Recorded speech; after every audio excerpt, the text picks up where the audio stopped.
Just a short video here. Someone was asking me about what a voluntarist would think about the Ukraine situation, what the perspectives of a voluntarist would be.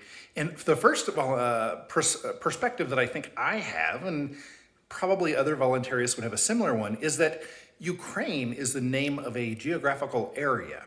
It's also the name of a government. And so if you ask what I think of Ukraine, I would say the landscape is beautiful, the people are nice and friendly and freedom-minded, and there's a horrible ruling class in charge.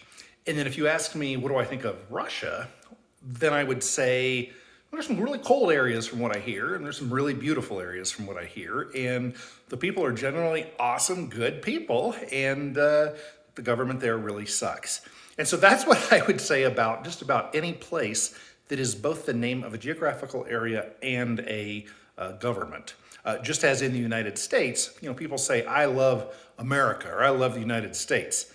Well, what part of it? Do you love the geographical area, the concept, the idea of it?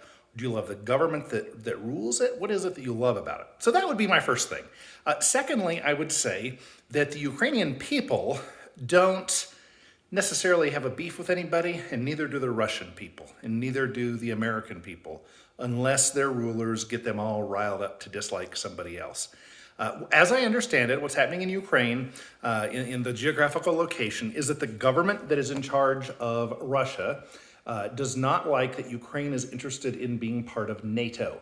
NATO, if you don't know, just a loose, pretty accurate description of NATO, is the North Atlantic organization that is ready to do war with Russia.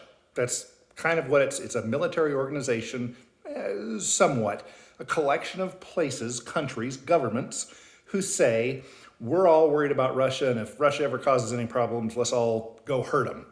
And so if I was Russia, if I was the government of Russia, and the neighboring government that I share a border with started talking about joining an I Hate Russia organization, or I'm ready to do war with Russia organization, I would say, hey, wait a minute, neighbor, please don't do that. I'm not going to really let you do that. And I wouldn't let that happen if I was a government ruler of that country.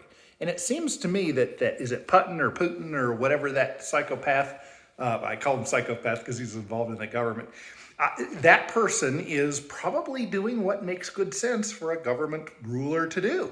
I don't see any, I can't imagine the United States government rulers. Right now it's 2022, so there isn't really an actual president or vice president in office. There's not really any strong leadership. But if there was, I can't imagine that leadership wanting an organization that's like a military organization against America to move into Canada or Mexico and share a border. I'd be like, wait a minute, I think they would want a buffer zone. So that's kind of my thought. And I watched a great video. My buddy Nathan sent it to me, and I'll link it down in the description, that kind of describes what was going on from one guy's perspective back in 2014. And it's not exactly the same, I'm sure, but there are also some things that it's worth knowing. So those are just a few ideas, a few perspectives that I immediately come up with.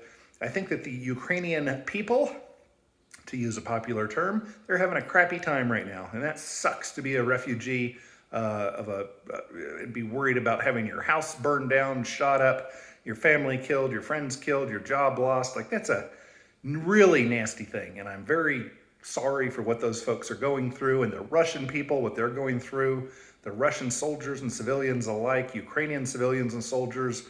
Sorry they got all sucked into a bad situation and are fighting for their country, right or wrong. It's very sad, and my heart goes out to all the human beings who are suffering from this situation. Hope everybody is well who's watching this, and let's stay honest and truthful and look for truth.